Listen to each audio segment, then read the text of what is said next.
अबे भगोड़ी, 2 कौड़ी की औरत, 2 टके की, 2 पैसे की औरत, चोर, क्रिमिनल, बेशरम, बेगैरत। तुझे पता है तेरा भैया किसी काम का नहीं है? कहती है कि हमारा देश है, हमारा देश। तेरा देश कहां से आ गया? तू तो घुसपैठी है। ये भारत तो भारतीयों का है, तेरा देश तो पाकिस्तान है। तेरा सभी भारतीयों को इसके ड्रामों से सतर्क रहना है और जल्दी ये जेल जाएगी। हमने अपनी कानूनी कार्रवाई को तेज कर दिया है। हित में शिकायत इतनी कम से कम 20 धाराओं के तहत हमने आज एसएचओ जेवर को, ये दोनों तरह से फंस चुकी है। डंडे ले अस्सलामुअलैकुम मेरे दोस्तों आज मैं सबसे पहले इस सीमा भगोड़ी से एक बात कहना चाहता हूँ। ज़रा आप भी मेरी ये बात अपने कान खुलकर सुनना। मेरे दोस्तों, आपको तो ये बात अच्छे से पता होगी कि ये सीमा भगोड़ी 2 या 3 दिन से सोशल मीडिया के ऊपर कुछ ज़्यादा अब आकर नौटंकी कर रही है। मगर आज मैं इस सीमा भगोड़ी से एक बात कहना चाहता हूँ। सीमा भगोड़ी, मेरी एक बात अपने कान खुलकर सुन। अब कुछ भी कर ले, कितनी भी नौटंकी कर ले, कितनी भी अश्लील हरकतें कर ले, मगर तू जेल जाकर ही रहेगी। जी, आज इस भगोड़ी पर बहुत बड़ी आफत आ चुकी है।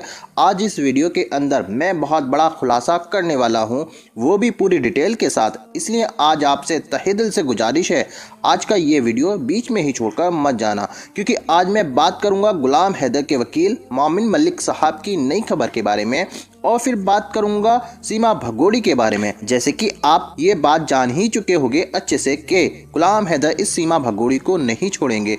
और अब गुलाम हैदर के वकील मोमिन मलिक साहब ने आज बहुत बड़ी खुशखबरी दी है। जी, वकील साहब ने कल थाने जाकर लप्पू सचिन और नित्रपाल के ऊपर बहुत बड़ी कार्रवाई कर दी है। यानी वकील साहब ने थाने जाकर इन दोनों के ऊपर एक एफआईआर कर दी है। यानी ये भगोड़ी अब नहीं बचेगी जेल जाने से। जी हाँ, अब होगा वो जो इस भगोड़ी ने अपने सपनों में ना सोचा होगा। अब मैं आपको आज एक धमाकेदार वीडियो दिखाने जा रहा हूँ, जो कि आपकी आंखें खोल देगा और आपको सीमा केस के बारे में सब कुछ पता चल जाएगा। क्योंकि ये वीडियो है गुलाम हैदर के वकील मोमिन मलिक साहब का, इसलिए ये वीडियो आपके लिए देखना बेहद ज़रूरी है। मगर ये वीडियो दिखाने से पहले मेरी आपसे गुजारिश है, आज का मेरा ये वीडियो पूरा एंड तक ज़रूर देखना। और अगर आप मेरे चैनल पर नए आए हो, चैनल को ज़रूर सब्सक्राइब करना, साथ में इस वीडियो को ज़्यादा से ज़्यादा लोगों में शेयर ज़रूर करना। चलिए दोस्तों, पहले आप ये वीडियो देखिए, फिर आकर मैं आपसे बात करता हूँ। सीमा हैदर केस अब काफी तेजी से चल रहा है और गति पकड़ चुका है।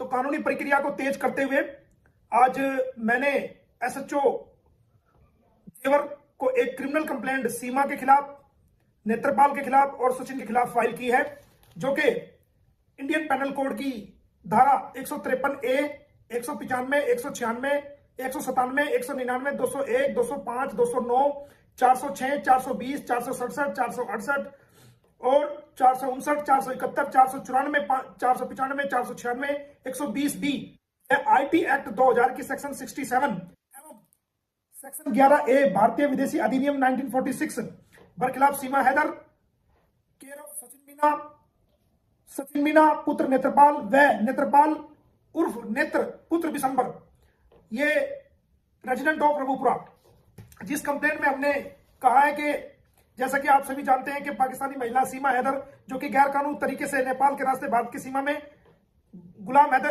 के 4 बच्चों के साथ, जिनकी उम्र 6 वर्ष से कम है, अपराधी सचिन पुत्र नेत्रपाल उर्फ नेत्र निवासी अम्बेडकर निवासी रघुपुरा उत्तर प्रदेश की मदद से भारत की सीमा में प्रवेश कर गई थी, जिसे रघुपुरा पुलिस द्वारा 3/7/2023 को सेक्टर 59 बल्लभगढ़ जिला फरीदाबाद हरियाणा से गिरफ्तार करके रघुपुरा पुलिस द्वारा कोर्ट में पेश किया गया था और उसके 4 नाबालिग बच्चों को बरामद कर लिया गया था तथा अपराधी सचिन को भी उसके साथ गिरफ्तार कर लिया गया था, जिसके खिलाफ दिनांक 4/7/2023 को रघुपुरा पुलिस स्टेशन में एक सेक्शन 14, 1946 व 120B आईपीसी के तहत मुकदमा दर्ज हुआ था और 7/7/2023 को अदालत से कुछ शर्तों पर सीमा हैदर को, नेत्रपाल को और सचिन को रिहा किया गया था।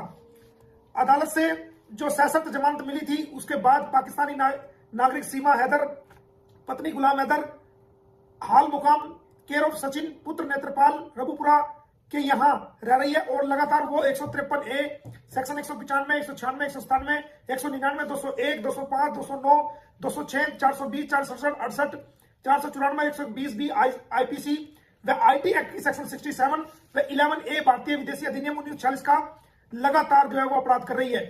अब आपको बता दूं कि सेक्शन 153A में क्या आता है। सेक्शन 153A में कोई भी सार्वजनिक रूप से ऐसा बयान जारी करना जो दो समुदायों के बीच आपसी झगड़ा पैदा कर दे, लड़ाई पैदा कर दे, और 195, 196, 197 जो कि 199, 201 सबूतों को तोड़ मरोड़ दे और गलत तरीके से गलत तथ्यों के आधार पर कोई अदालत के सामने रखे। उसके अलावा 406 जो अमानत में खयानत करे, ये बीवी तो गुलाम हैदर की है, लेकिन ये गलत रूप से भारत में आकर के अनैतिक संबंध के चलते गलत तरीके से अपना शारीरिक शोषण भी अनैतिक तरीके से जो इसका हो रहा है वो 406 धारा के अंदर आता है। उसके अलावा जो इसने जमानत में अपने आप को गुलाम है, जब ये कह रही है कि 13 मार्च 2023 को इसने सचिन के साथ हिंदू रीति रिवाजों से शादी कर ली थी, तो और ये एनिवर्सरी मनाने जा रही है, तो फिर किस आधार पर इसने जमानत के अंदर अपने आप को गुलाम हैदर की वाइफ कहा है? और एफआईआर के अंदर जो इसने फैक्ट बताए हैं, जो एफआईआर में दर्ज है, उसके मुताबिक इसने गुलाम हैदर को अपना पति बताया है। इसके अलावा जो कबूलनामा इसने किया है उसके अंदर भी इसने अपने आप को गुलाम हैदर की वाइफ बताया है। तो झूठ बोलकर फर्जी दस्तावेजों के आधार पर जो माननीय अदालत जेवर से इसने जमानत याचिका ली है, तो अगर ये सचिन की पत्नी है तो फिर हैदर की वाइफ बनकर क्यों जमानत ली? इसलिए इस पर 420 जालसाजी करने, धोखा देने, धोखाधड़ी करने की धारा 420, 67, 68, 469, 71 आती है।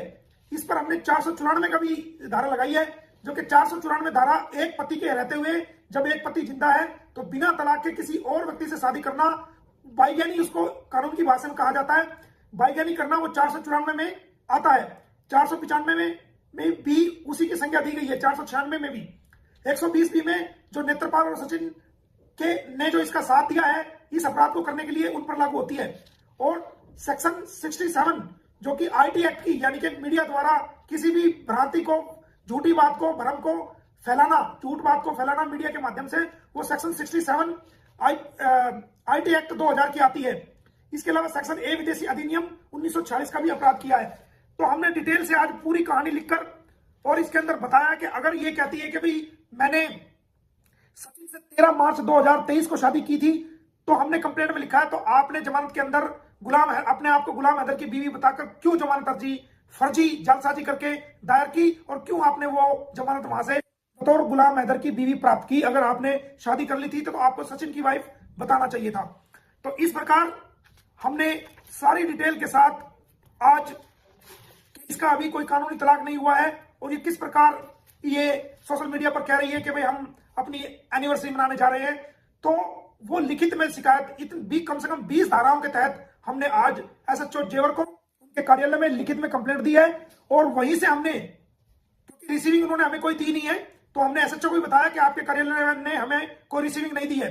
तो मैंने वही थाना सही कमिश्नर ऑफ पुलिस को और डिस्ट्रिक्ट मजिस्ट्रेट को और खुद एसएचओ को पीडीएफ द्वारा कंप्लेंट जो है वो मेल कर दी है और बाय हैंड कॉपी भी उनको दे दी है। अब जल्द इसके खिलाफ एफआईआर दर्ज होगी, और इन धाराओं में कम से कम 20 धाराएं हैं जिनके अंदर 7 साल से 10 साल तक की सजा का प्रावधान है। अगर ये एफआईआर दर्ज होने के बाद पुलिस इसको बुलाएगी और बाकायदा इसका बयान दर्ज करेगी कि आपके खिलाफ ये एलिगेशन है, आप बताइए। अगर ये कहती है कि मैंने सचिन से शादी कर ली 13 मार्च 2023 को, तो फिर तुमने कोर्ट में खुद को गुलाम की बीवी दिखाकर क्यों जमानत ली? तो इसके ऊपर 420, 467, 68, 471 जालसाजी की सारी धाराएं लगेगी। अगर ये कहती है कि नहीं मैं तो गुलाम की बीवी हूं, तो फिर भारत देश को और देश के लोगों को क्यों गुमराह कर रही है? तो ये दोनों तरह से फंस चुकी है। अगर ये खुद को गुलाम की वाइफ बताएगी तो जब भी ये फंसेगी, और अगर ये खुद को सचिन की वाइफ बताएगी तब भी इस पर 420 की सेक्शन लागू होगी। और बहुत ही जल्द इस बात को पूरी दुनिया के लोग भी देखेंगे कि किस प्रकार इसने भारत को के लोगों को और दुनिया के लोगों को ये गुमराह करती चली आ रही है। और आपने देखा होगा कि आजकल नई नई ये झंडे लेकर के कहती है कि हमारा देश है, हमारा देश। तेरा देश कहां से आ गया? तू तो घुसपैठी है। ये भारत तो भारतीयों का है, तेरा देश तो पाकिस्तान है, तेरा देश तो ये नहीं है। तेरा देश कैसे हो गया? अभी तू यहाँ की नागरिक नहीं है, अभी तू यहाँ घुसपैठ करके आया। तेरे खिलाफ एक आपराधिक मुकदमा दर्ज है सेक्शन 14 में, फॉरेन एक्ट 1946 के तहत, और भी लीगल कार्रवाई तेरे यहाँ। तेरा देश कहां से हो गया? तू हमारे देश को अपना देश कैसे बता रही है? तेरा देश तो ये है ही नहीं। अब ये रोज मोदी जी के नारे मार रही है, रोज योगी जी के नारे मार रही है। मोदी जी और योगी जी ने हमेशा सच का साथ दिया है, उन्होंने कभी भी गलत बात को सपोर्ट नहीं किया है। और अगर आप उनसे भी कोई इंटरव्यू में कहीं कोई पूछेगा तो वो यही कहेंगे कि इसको भारत का वीजा लेके आना चाहिए था, क्योंकि इस्लामाबाद पाकिस्तान में हमारा भारतीय दूतावास, हाई कमीशन ऑफ इंडिया मौजूद है, उसके अधिकारी वहां मौजूद है। अगर कोई भारत आना चाहता है तो वो आवेदन लेते हैं और इंटरव्यू करते हैं, और जो जेन्युइन जिनका कोज होता है उनको वो कभी भी वीजा के लिए मना नहीं करते हैं। तो फिर आप घुसपैठ करके क्यों आए हो? तो ये सब ड्रामे ये कर रही है, और आने वाले टाइम में आप देखना ये बचने के लिए और इससे बड़े बड़े ड्रामे करेगी। तो आप सभी भारतीयों को इसके ड्रामों से सतर्क रहना है, और जल्दी ये जेल जाएगी। हमने अपनी कानूनी कार्रवाई को तेज कर दिया है। उम्मीद है कि पुलिस प्रशासन, जिनको ये एसएचओ जेवर को हमने कंप्लेंट दी है, पुलिस प्रशासन जो है वो जल्दी हमारी कंप्लेंट पर एफआईआर दर्ज करके इसको, सचिन मीना को और नेत्रपाल को अरेस्ट करके कोर्ट में। दोस्तों देखा आपने ये वीडियो, मुझको पूरी उम्मीद है ये वीडियो देखकर आपको बेहद खुशी मिली होगी। दोस्तों अब भगोड़ी नहीं बचेगी और ये अब जेल जाकर ही रहेगी, क्योंकि मोमिन मलिक साहब ने आज बहुत बड़ी कार्रवाई की है इस भगोड़ी के ऊपर। दोस्तों आपकी क्या राय है इस वीडियो के बारे में, मुझे कमेंट बॉक्स में आकर कमेंट कर जरूर बताना। दोस्तों आज की वीडियो में बस इतने ही, मैं फिर मिलूंगा ऐसे ही दूसरी वीडियो के साथ, तब तक के लिए खुदा हाफिज।